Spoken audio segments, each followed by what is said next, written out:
Three persons A, B, and C wore shirts of black, blue, and orange colors, not necessarily in that order, and pants of green, yellow, and orange colors, not necessarily in that order again. No person wore pant and shirt of the same color. Further, it is given A did not wear a shirt of black color, B did not wear a shirt of blue color, C did not wear a shirt of orange color, A did not wear pants of green color, and B wore pants of orange color. Now, depending on this data, we have this question over here. What were the colors of pants and shirt worn by C respectively? Okay. Now, we have three people here, A, B, and C. We will have a table, pants and shirts.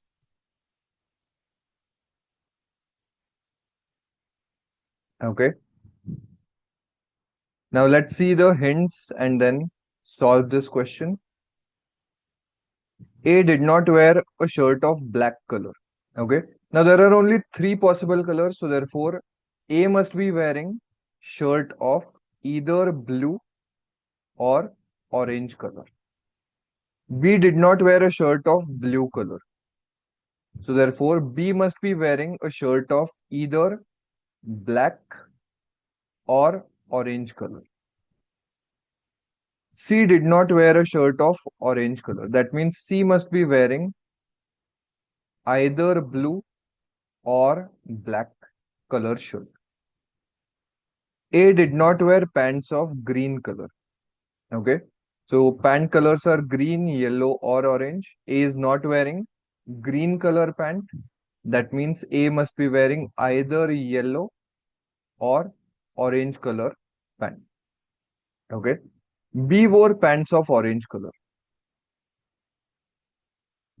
Now, because we have been given that B is wearing orange color pants, A cannot wear orange color pants. So A must be wearing yellow color pants. Okay. B is wearing orange color pants, so must not be wearing orange color shirt as well. Why? Because it's given no person wore pant and shirt of the same color.